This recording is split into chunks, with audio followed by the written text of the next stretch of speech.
Eh bien bonjour, bonsoir, j'espère que vous allez bien, c'est Flo et aujourd'hui on se retrouve pour notre vidéo pour parler des spoilers du chapitre 344 de My Hero Academia.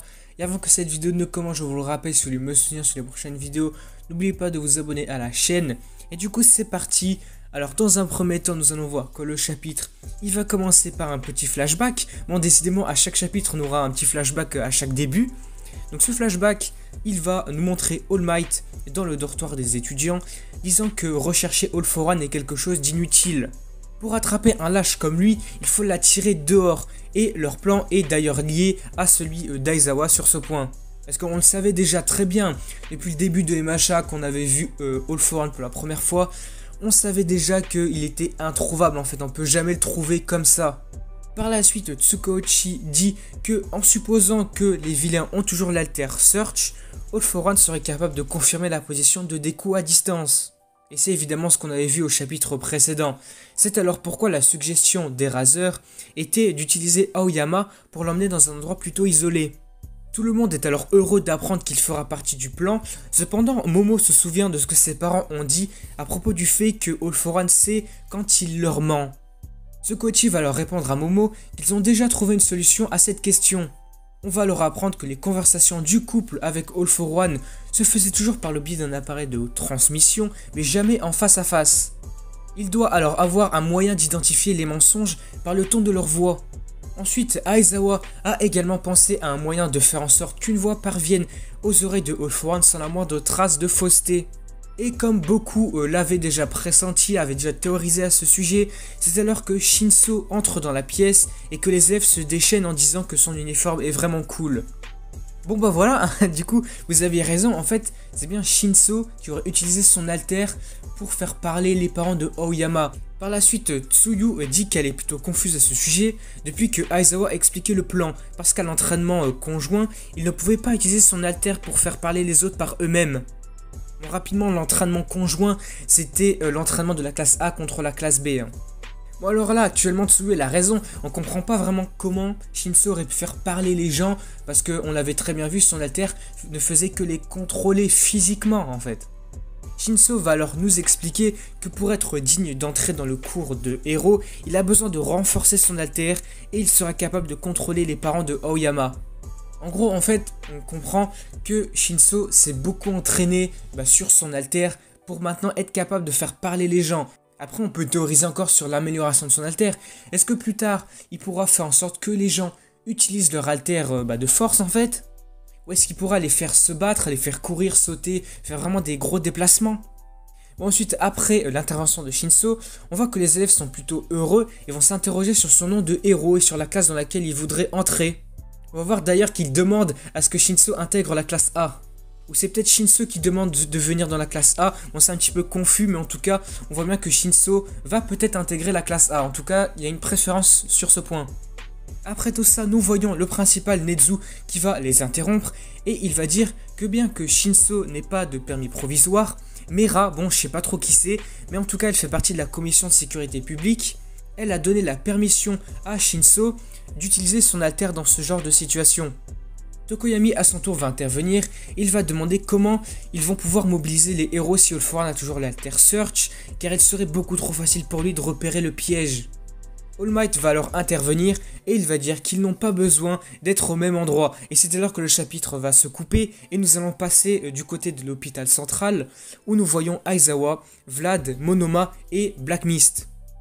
Bon, ici, je vous avoue qu'en fait, là, c'est beaucoup trop prévisible, mais j'avoue que je suis un petit peu déçu. Moi, je pensais que c'était plutôt Black Mist, en fait, qui allait faire son retour, qui allait revenir. Mais on va voir que Aizawa dit que c'était la demande de All Might, et Vlad va leur demander si Monoma est prêt pour jouer un rôle aussi important. Là, je pense que c'est All Might qui parle, donc il taquine Aizawa en disant que cela ressemble à une blague de lui demandant de maîtriser un tel alter en seulement quelques jours. Bon, du coup ici vous l'avez bien compris, de toute façon c'était beaucoup trop prévisible. En fait c'est Monoma qui a copié l'alter de Black Mist. Moi je pensais vraiment que ça aurait été possible que le Black Mist fasse son retour. Mais bon en fait ouais c'était beaucoup plus crédible en fait que ça soit Monoma qui puisse copier son alter. Bon, après, il y avait quand même un petit doute en fait, on pouvait se douter que ça pouvait peut-être pas marcher, parce que l'alter de Black Mist, il est à la fois physique, de mutation en fait, et à la fois d'activation. Parce qu'on l'avait bien vu, à plusieurs reprises, Aizawa avait déjà essayé de annuler l'alter de Black Mist, mais ça n'avait pas marché. Alors je m'étais dit que Monoma ne pouvait peut-être pas le copier, bah finalement si, en fait ça marche très bien. Repassons maintenant au chapitre. Eraserhead, donc Aizawa, va alors s'excuser et dit que Black Mist ne répond plus à sa voix et ne doit pas savoir qui il est vraiment. On voit vraiment que Black Mist là, il est dans les vapes, il se contrôle même plus. Et c'est vraiment pour cette raison qu'en fait c'est Monoma qui va intervenir et qui copie son alter. Maintenant que Aizawa a perdu l'un de ses deux yeux, il peut à peine utiliser son alter d'effacement correctement. C'est alors qu'il va dire quelque chose qui va un petit peu nous décevoir, je pense, en tout cas on va être un peu déçu. Il va dire qu'il ne pourra donc probablement pas faire grand chose lors de la prochaine guerre. J'avoue que là c'est un petit peu dommage de plus trop voir Aizawa du coup sur le devant de la scène, parce que sur la guerre précédente, il avait eu un grand rôle et tout, il avait effacé beaucoup d'alters de Shigaraki et tout, il avait beaucoup servi, et là le fait de se dire qu'il ne pourra plus avoir une grande utilité dans la prochaine guerre, j'avoue que c'est un petit peu dommage. Par la suite, on va voir que Monoma va le réconforter en lui disant que selon tous ceux qui étaient à Jakku, tous les héros auraient été éliminés si Aizawa n'avait pas été là. Monoma poursuit alors en disant qu'il a l'habitude d'entendre dire qu'il ne pourra jamais devenir un vrai héros avec son alter, que c'est un pouvoir de personnage plutôt secondaire. Cependant, son prof principal, Vlad, met alors son bras sur son épaule et dit que dans cette stratégie, il n'y a pas de personnage secondaire. Monoma brillera comme l'un des protagonistes. Et voilà, après ce petit moment passé à l'hôpital avec Black Mist, Monoma, Aizawa et Vlad, nous faisons notre retour dans le présent avec les héros qui sortent des portails pendant que Monoma est en train de rire et se vante de son exploit. Nous voyons alors All Might dans une salle de commandement avec plusieurs écrans, disant qu'il s'attendait déjà à ce que All for One amène une armée, parce que si il vole le One for All maintenant, il n'aura plus besoin de courir et de se cacher, donc il y va forcément à fond. En tout cas, All Might avait déjà compris, il avait pressenti que All for One allait tout donner, parce que actuellement c'est sa meilleure chance en fait de choper le One for All. Ensuite, au même moment, lorsqu'on voit tous les vilains sortir des portails, nous voyons Dabi qui s'avance vers Endeavor en disant qu'il ne s'attendait pas à le trouver ici et lui demande s'il veut d'abord voir ses camarades mourir avant lui. Dabi va leur tirer une énorme quantité de flammes, cependant au même moment, nous voyons un iceberg géant de glace qui est expulsé des portails. Et évidemment, qui apparaît, c'est Shoto qui utilise de la glace à part lui. Après être sorti du portail, Shoto va déclarer qu'il ne laissera pas son idiot de frère, comme il dit, agir à sa guise. Dabi, en remarquant sa présence, il va alors se mettre à rigoler. Par la suite, nous revoyons All Might qui va leur crier Système Troy on. Et nous voyons ensuite d'énormes constructions métalliques sortir du sol, piégeant alors tous les vilains à l'intérieur. All for One va alors se demander pourquoi les héros font ça, parce qu'ils savent très bien qu'ils sont capables de détruire ces choses en seulement quelques secondes. Cependant, nous allons voir que All for One va très vite comprendre quelle est la véritable intention de piéger les vilains comme ça. Tsukoichi va ensuite dire à All Might que cette fois ils sont capables de gagner avec le plan qu'il a créé. Les cages métalliques qu'ils ont utilisées commencent à bouger et Monoma va ouvrir à nouveau des portails, tandis qu'All for One confirme que le plan consiste à séparer les vilains et c'est ainsi que le chapitre va se terminer. Moi j'avoue là sur cette fin de chapitre, petite remontée d'action, on voit vraiment la mise en place de leur plan qui consistait à venir séparer les vilains. Ici c'est vraiment intéressant parce que là on a bien vu, je pense que c'est une des premières fois que là en fait les héros ils ont vraiment réussi à piéger All for One. Parce que là en fait là tous les héros ils ont réussi à venir contrer le plan de All for One. A la base, lui, là, il comptait amener une armée, hop, choper le One for All Aizoku très rapidement, et voilà, tout était réglé. Finalement, non. Là, avec cette utilisation de différentes cages métalliques, tous les vilains se retrouvent tous séparés. Et puis surtout, le truc le plus intéressant, c'est que Shigaraki va se retrouver séparé de All for One, et c'est directement le but du plan qu'avait All Might.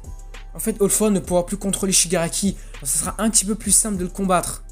Parce qu'on l'avait déjà vu avec son combat contre Star and Stripes, si jamais All for One venait à recontrôler Shigaraki comme il l'avait fait contre Star and Stripes, là en fait ce serait complètement abusé et c'est sûr que les héros allaient perdre.